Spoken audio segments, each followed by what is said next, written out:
Bismillahirrahmanirrahim. Assalamualaikum warahmatullahi wabarakatuh. Waalaikumsalam. Sahabat beriman, kita jumpa lagi di Ustadz Danu Official Channel bersama saya Tung dan bersama guru kita Pak Ustadz Danu. Assalamualaikum Pak Ustadz. Waalaikumsalam warahmatullahi.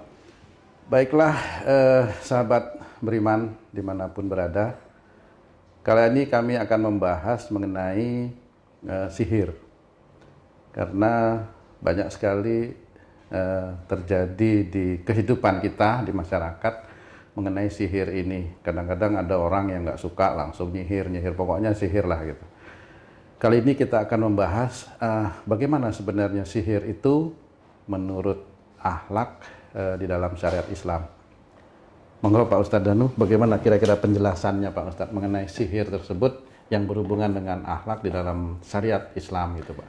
Ya, memang sihir itu ada, makanya istilahnya ada cerita dari Rasulullah Muhammad SAW kalau Rasulullah pernah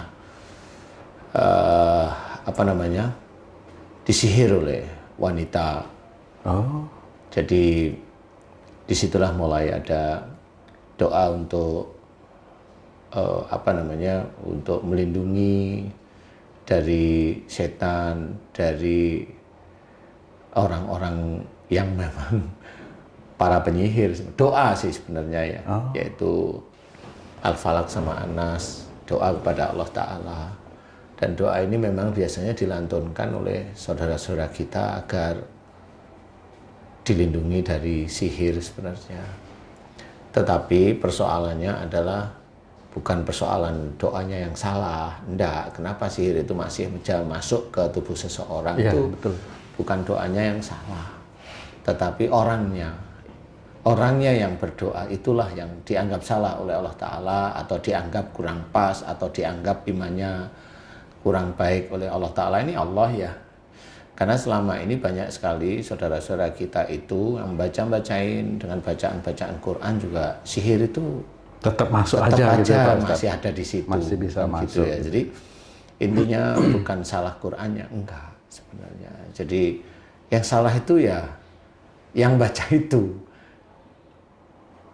Dari sisi mana? Bukan salah bacanya, dari sisi Allah Ta'ala.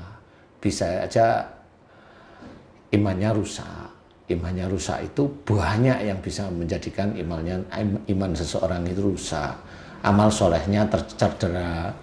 Cedera bagaimana amal soleh itu bisa cedera? Nah, itu juga banyak. Jadi sebenarnya keimanan seseorang muslim itu insya Allah bisa kok menjaga orang muslim itu dari sihir. Yang jaga tetap Allah Ta'ala. Oh, ya. Tetap itu ya. Keimanan itu kan kuat sekali. Jadi umpamanya kita cerita, banyak sekali saudara-saudara kita yang muslim itu terkena sihir. Padahal dia sholatnya tertib, ya. Sholatnya tertib, puasanya tertib, baca Quran tertib, tetapi kenapa masih bisa kena sihir? Iya. Karena sholat kan bukan menangkal sihir Pak Ustadz. Ya, Kira-kira memang gitu, sholat itu memang adalah alat kita itu takwa kepada Allah Ta'ala. Jadi tidak untuk menolak sihir. Betul. Jadi banyak dari kasus-kasus yang sering saya tangani adalah kadang-kadang ada seseorang yang sholat itu malah di sholatnya itu ada yang berkata kasar pada Allah Ta'ala, seperti itu. Jadi itu belum bisa diterjemahkan sama banyak orang, khususnya yang muslim. Kenapa ada makhluk yang berani berkata kasar kepada Allah Ta'ala itu ketika orang itu sholat. Dia sholat sunnah tahajud, sholat wajib biasa. Subhanallah. Ada beberapa, tidak banyak sekali sih, ada beberapa kasus yang beda orang itu seperti itu. Jadi ada makhluk yang berkata kasar pada Allah Ta'ala, itu harus dicari kenapa seperti itu. Padahal orangnya sholat, tertib, rajin, puasa, rajin, baca Quran, rajin, itu awalnya seperti itu. Nah, disinilah yang harus kita ketahui, kenapa sih sihir itu kok bisa masuk kepada kita yang muslim, yang menurut kita itu sholatnya tertib. Nah, itu. Menurut kita, makanya bukan menurut Allah Ta'ala. Kalau menurut Allah Ta'ala terjamin lah, kayak Rasulullah Muhammad SAW itu terjamin lah ya, insya Allah. Nah, kalau kita itu bagaimana? Contoh namanya iman. Iman ini kita rusak sendiri. Kita rusak. Jadi saya berbicara tentang orang muslim. Jadi kalau kita mengaku muslim, iman itu harus kuat. Nah, orang yang mengaku bahwa dirinya kuat inilah karena dia begini, kalau dia merasa imannya kuat, ya harus hati-hati. Dia harus menerjemahkan iman kuat itu yang bagaimana. Contoh momennya, dia seorang muslim nih. Tetapi dia hampir setiap hari menjelekkan saudara muslim yang lain. Oh, itu imannya hancur itu sudah. Karena dia yang muslim itu, dia tidak sadar bahwa dia itu menyalahi banyak firman Allah, menyalahi beberapa hadis juga bahwasanya seorang muslim itu saudara, seperti itu. Kemudian tidak boleh mengejek, tidak boleh mencari kesalahan orang lain, tidak boleh merasa golongan kita itu lebih benar. Itu banyak ayat yang disalahi. Nah, itu rusak iman dia. Iman dia rusak. Gitu. Langsung aja rusak imannya dia. Nah, orangnya sendiri nggak tahu. Orangnya itu nggak tahu kalau dia itu merusak imannya sendiri. Dia merusak ibadahnya dia sendiri. Tidak tahu. Karena apa? Saudara kita yang seperti itu, dia tetap tidak pernah merasa salah. Tidak pernah merasa salah. Inilah yang itu dicatat oleh malaikat-malaikat pencatat keburukan seseorang. Sehingga itu disampaikan pada Allah Ta'ala. Nah, disinilah saudara-saudara kita itu belum paham bahwa kalau iman itu sudah rusak, orang atau saudara kita itu jarang sekali mohon ampun. Itu sudah sangat jarang sekali.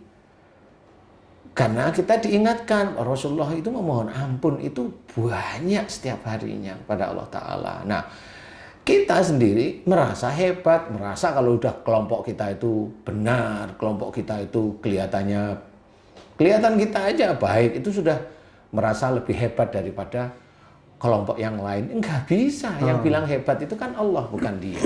Betul. Kita harus paham, inna akramakum indallahi atqakum. Itu harus diketahui. Sesungguhnya orang yang mulia di hadapan Allah Ta'ala adalah orang yang paling takwa. Nah, ini harus tahu. Takwa itu apa? Takwa itu menjalankan apa yang ada dalam Quran dan Sunnah.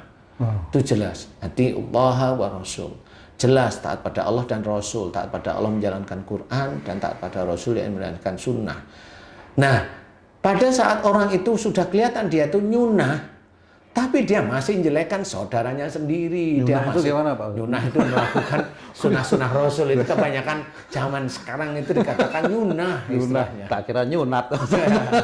Nyunah. Jadi dia sudah merasa hebat. Sudah merasa hebat. Nah, kalau sudah begitu nanti dia lupa bahwa itu saudaranya. Dia tidak tahu, momennya dia menjelek-jelekan saudaranya sendiri, mengkafirkan saudaranya sendiri, menyuruh saudaranya disuruh syahadat. Dia sendiri nggak ngerti sebenarnya apa yang dia omongkan. Nah, kalau itu diomongkan, itu menjadi dosa jariah. Itu kan merusak iman dia, merusak amal solehnya dia sendiri. Dan dia nggak pernah yang begitu itu mohon ampun. Nggak pernah. Karena dia merasa benar. Padahal sudah dijelaskan dalam Quran bahwa kalau seorang itu merasa benar dengan apa yang dilakukan atau apa yang dia ketahui, itu dianggap sesat oleh Allah Ta'ala. Subhanallah. Ya. Allah yang menganggap sesat bagi seorang yang merasa benar. Jadi, maaf Pak Ustadz, saya potong sebentar. Jadi dengan kerusakan iman seseorang itu memudahkan sihir itu bisa masuk ke dalam dirinya. Gitu kira-kira Pak Ustadz. Saya menceritakan ini kenapa sihir itu bisa masuk itu dari situ. Makanya banyak orang-orang saudara-saudara kita itu membaca ini, baca itu, baca ini 1 jam, 2 jam, 3 jam, 12 jam, berapa hari, berapa bulan. Masuk aja. Masih aja di situ.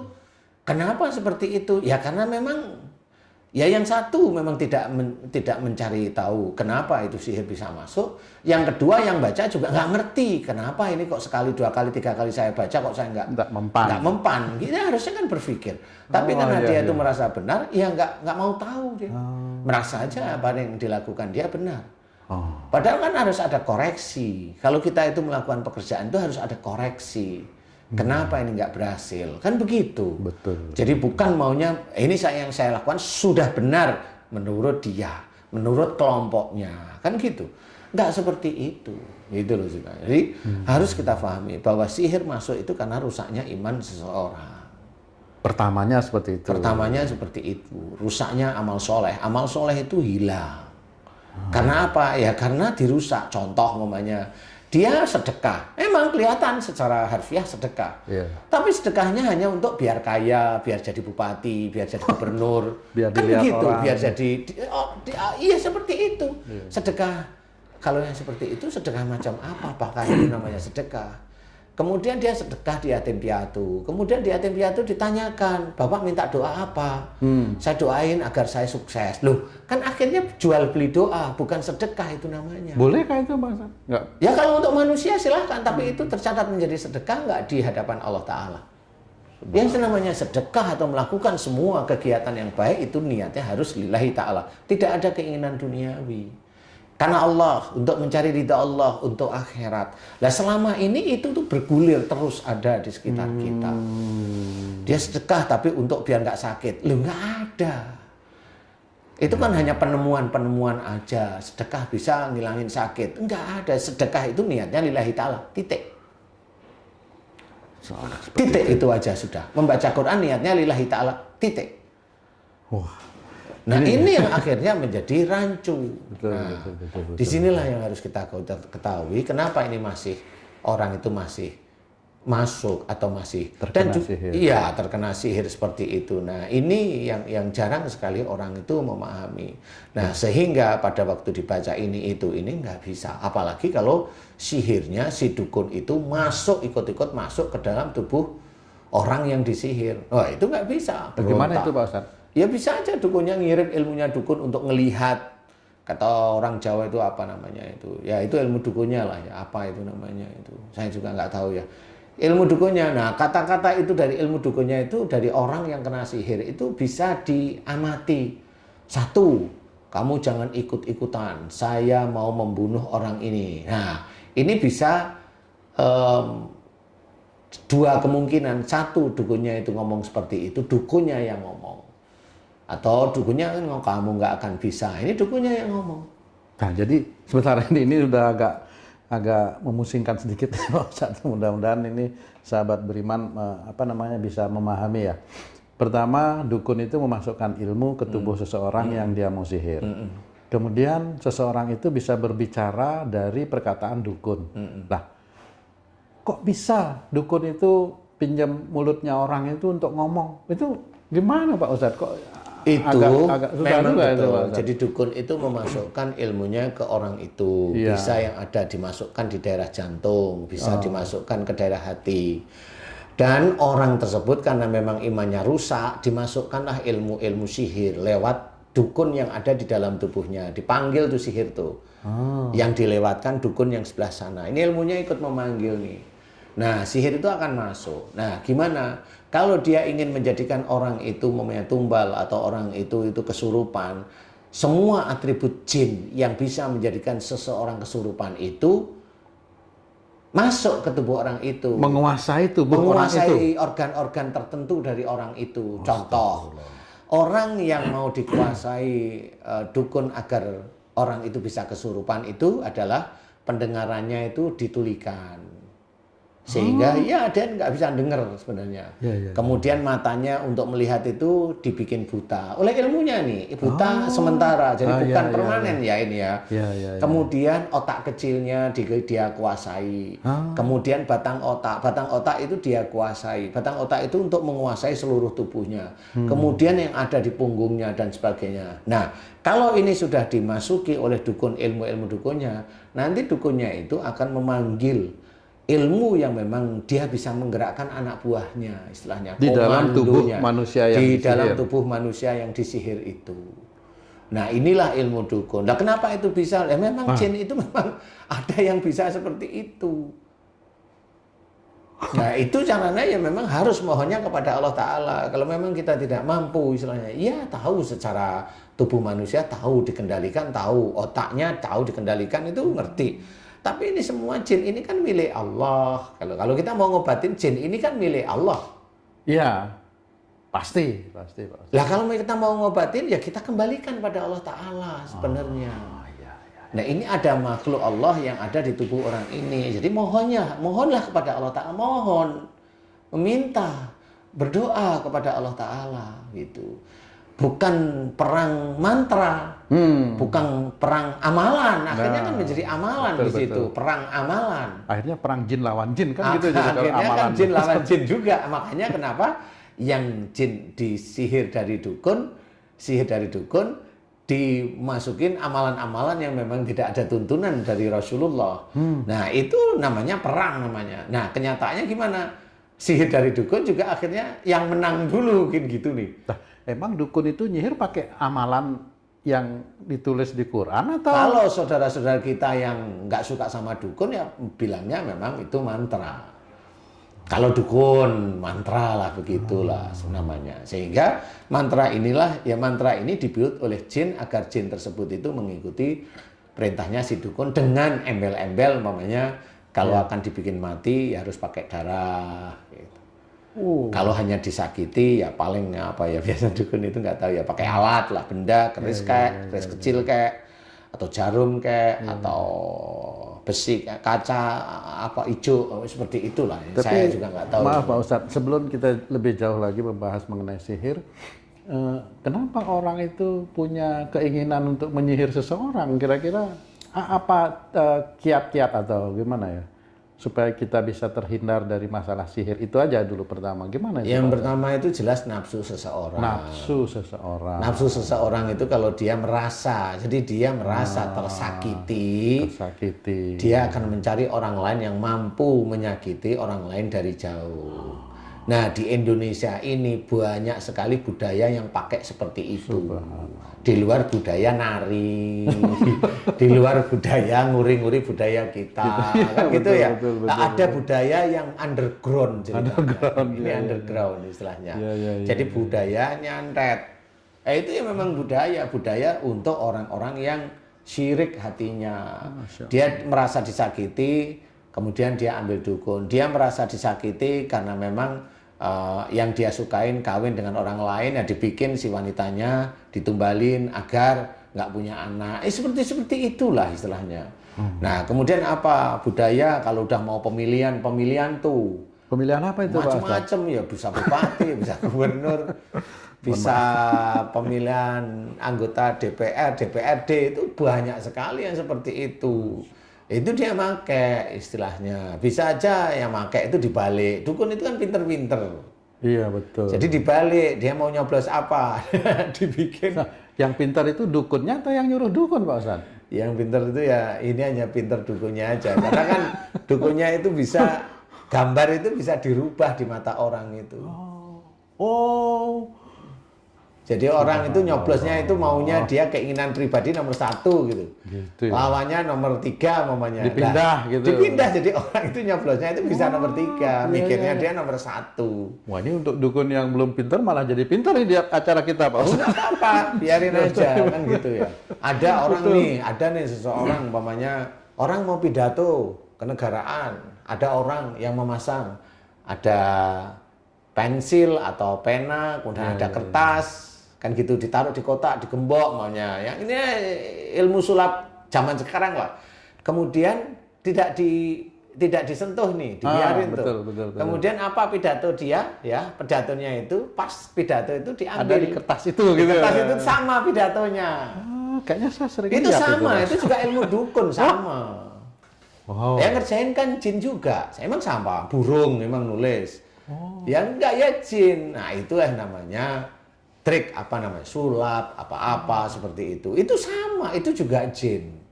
Nah, jin itu yang mengerjakan menulis sehingga teks pidato itu sama seperti dia. Atau dia ambil sebelum pidato persis, pidato jam 10 dia ambil jam 8, kemudian langsung diambil di syuting, dilihat pidato sama.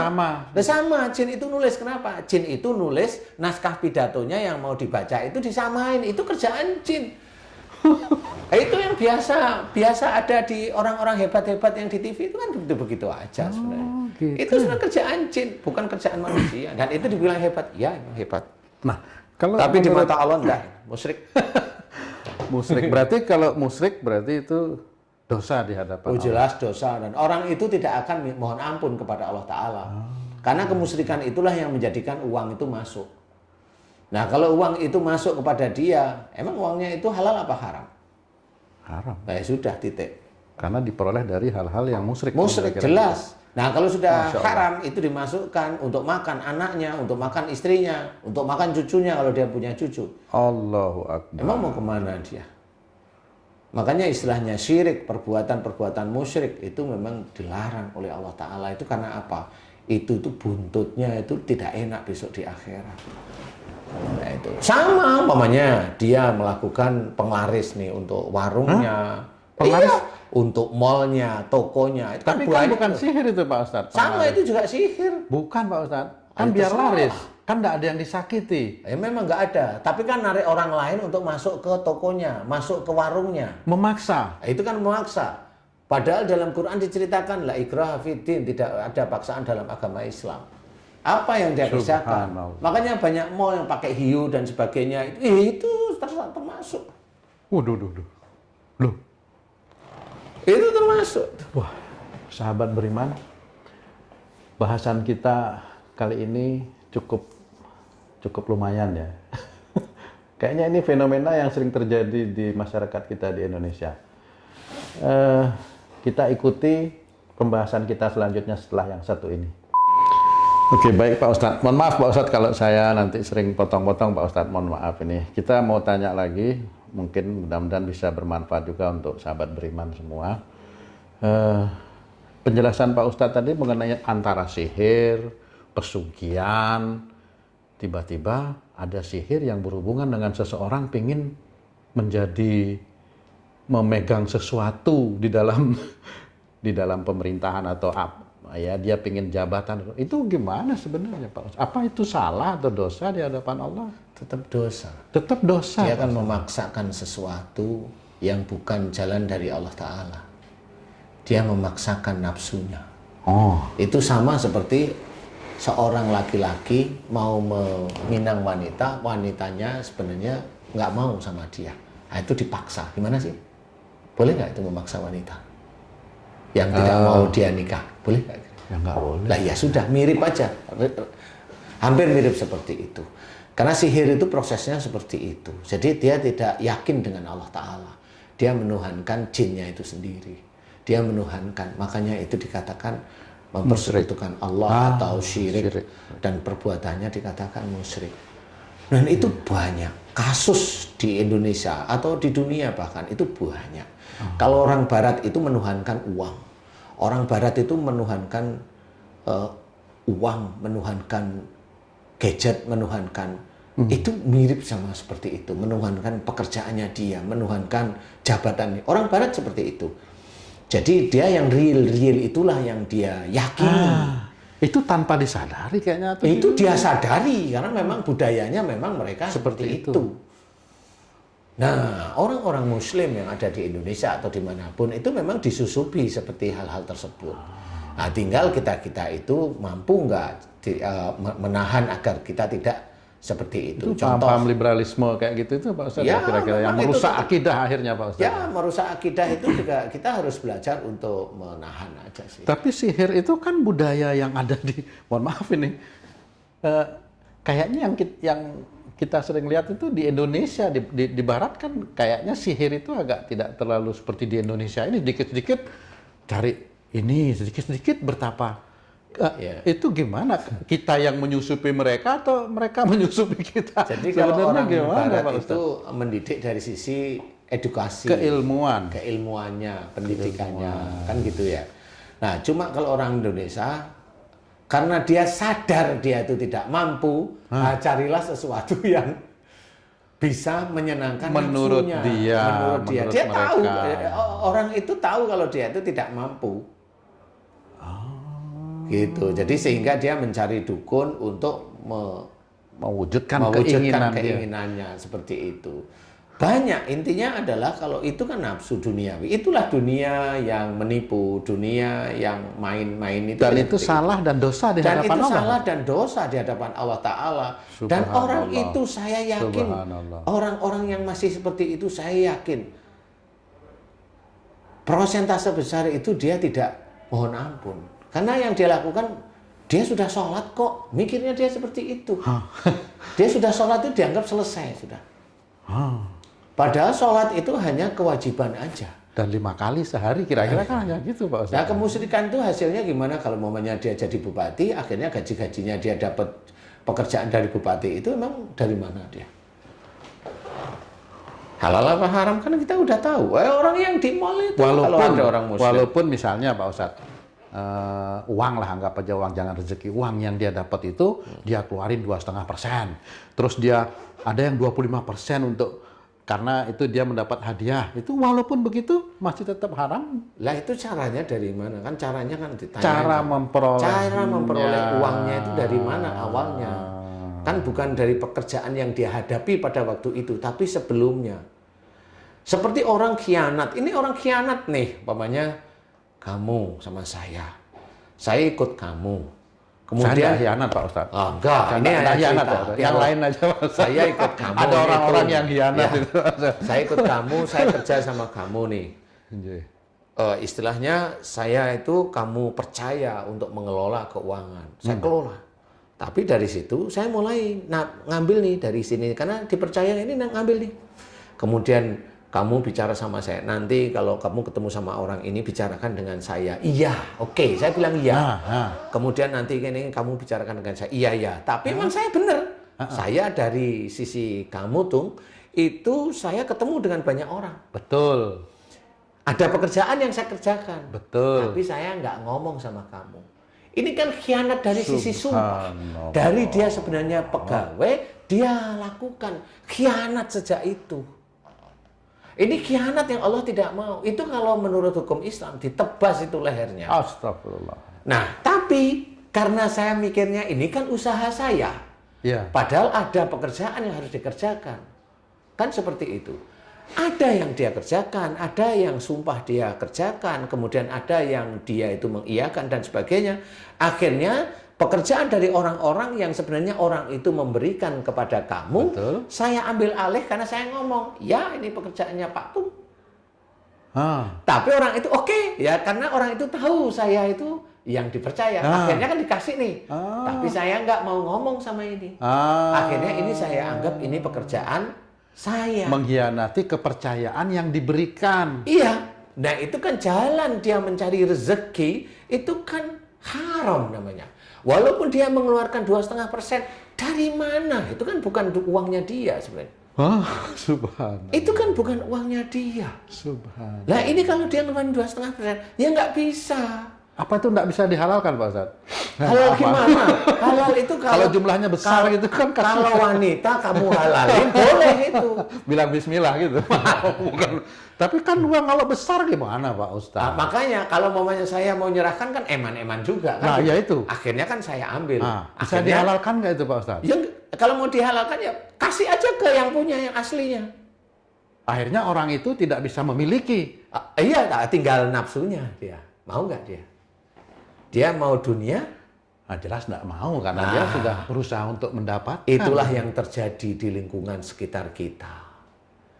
Akhirnya uang itu menjadi uang yang haram. Dan sama itu sebenarnya. Itu khianat. Dan itu Allah tidak menyukai. Dan kalau itu dilakukan terus-menerus, dia ngasih makan istrinya, dia ngasih makan anaknya, dia nanti kalau punya cucu, dia makan. Ingat, harta itu harta haram. Yang dia peroleh dari menikung orang yang memberikan kepercayaan kepada dia. Ini harus dia selesaikan antara nafsu sebagai manusia atau dipilih akhirat untuk selama-lamanya. Ini orang memilih sebenarnya tuh. Orang memilih. Sama seperti orang dia melakukan pekerjaan umpamanya menarik orang, dia punya restoran, dulunya dia seorang pinter atau ke tanda kutip umpamanya ya, tanda kutip orang yang berpeci yang kelihatan dia punya nama di lingkungan, dia ngaji tapi dia nyuruh pakai ini. Itu tahu nggak itu? Kalau memang itu terjadi, loh itu belum tentu dari Allah. Karena Allah memberikan, mengabulkan doa seseorang itu banyak tahapannya. Imannya dilihat, amal solehnya dilihat. Loh, emang betul? Lah iya. Wa yastajibul ladina amanu wa amilus sholihat. Dan Allah akan mengabulkan doa orang yang beriman. Nah, ini doa orang yang beriman dulu. Beriman itu harus kuat imannya. Bukan iman dalam arti KTP. dan beramal soleh. Amal soleh itu apa? Amal soleh itu bukan sedekah, itu dikatakan amal soleh. Sedekah yang lillahi ta'ala, itu amal soleh. Dia melakukan pekerjaan diawali dengan bismillah, ditutup dengan hamdalah, itu menjadi amal soleh. Dia menggauli istrinya dengan baik, itu amal soleh. Dia memberikan rezeki pada istrinya menerima. Pada suatu saat istrinya salah, dia tidak menekan istrinya, kamu kan sudah tak kawinin, kamu sudah tak kasih ini. Lah itu hilang itu amal soleh itu. Tidak boleh seperti itu. Nah, ini orang ini banyak seperti itu. Makanya Allah itu kalau mengabulkan seseorang ada tahapannya. Bukan ada seseorang walaupun dia itu pendakwah ngomong baca ini kabul. Loh, enggak seperti itu. Ada tahapannya seperti itu. Tapi kalau memang dia memilih baca ini kabul, ya silahkan. Itu dia yang akan bertanggung jawab nanti di akhirat. Nah, dalil yang saya berikan tadi adalah dalil dari Quran. Harus berpikir. Berarti seseorang yang mau dikabulkan oleh Allah Ta'ala, imannya harus kuat. Lillahi Ta'alanya itu kuat sekali.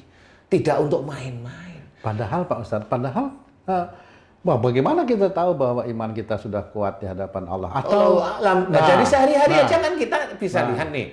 Kita itu kalau mengerjakan sesuatu hal yang baik, pakai basmalah apa enggak, itu awalnya gitu. Kita sholat 5 waktu, ya apa enggak. Kamu sholat, kita sholat itu untuk meningkatkan jabatan, untuk meningkatkan rezeki, atau agar istri itu agar istri percaya kalau kita itu masih Islam. Kan gitu, banyak hal yang kita pikirkan. Di balik kita itu melakukan kebaikan.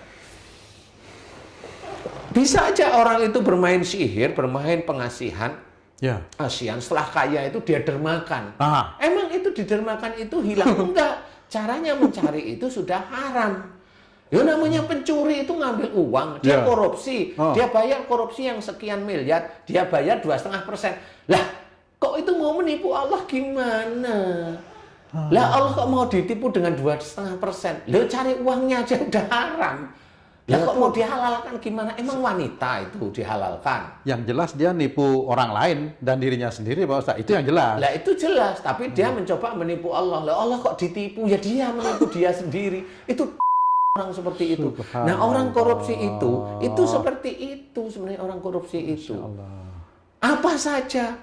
Dia nih suatu dia punya jabatan tinggi di suatu instansi. Kemudian karena ada proyek dia saya minta sekian persen, ya, sekian persen dia dapat, nggak cuma satu proyek karena jabatannya tinggi, akhirnya dia dapat nih banyak nih, dimasukkan, yang nyimpan adalah asistennya, ajudan-ajudannya. Kayaknya kalau kesini udah kayaknya nggak sanggup terlalu lama-lama nih. Aduh, nih mohon maaf nih Pak Ustadz. Kan gitu. Kita itu. Emang kamu aja yang pusing, saya pusing. Saya nggak kuat kalau kita tuh tadinya membahas masalah sihir, tapi kok masalah proyek. Kayaknya kan sama itu dong. Sihir adalah sesuatu. Ini, memang tidak sama dari sisi ini pembahasannya sudah terlalu mengasihkan ini. Akhirnya membuat saya itu teringat akan dosa-dosa dan kesalahan saya. Astagfirullahaladzim. Kayaknya sementara ini harus kita akhiri dulu nih Pak Ustadz. Sudah terlalu tidak kuat saya Pak Ustadz lama-lama ini. Nanti masa saya nangis di sini dilihat sahabat beriman, kan malu Pak. Saya rasa mungkin kita akhiri dulu Pak Ustadz pembahasan kita. Pembahasan ini sangat bagus sekali. Sahabat beriman, dari sihir itu kita berkembang ke banyak sekali hal-hal yang harus kita pahami dan kita pelajari dalam kehidupan kita di dunia ini. Kalau kita mau menjalankan syariat Islam dengan benar-benar. Bukan gitu Pak Ustadz ya? Insya Allah. Mungkin kita akan berjumpa lagi di pembahasan kita yang lain di Ustadz Danu Official Channel. Sekian dulu ya sahabat beriman. Mudah-mudahan pembahasan ini bisa meningkatkan keimanan dan ketakwaan kita kepada Allah. Terima kasih banyak Pak Ustadz Danu atas pembahasannya kali ini. Ini sebenarnya bukan pembahasan. Ini baru pembantaian Pak Ustadz. Saya merasa dibantai nih Pak Ustadz. baru prolog sahabat beriman semua. Nantikan tayangan kita yang berikutnya. Wassalamualaikum warahmatullahi wabarakatuh. Waalaikumsalam warahmatullahi wabarakatuh.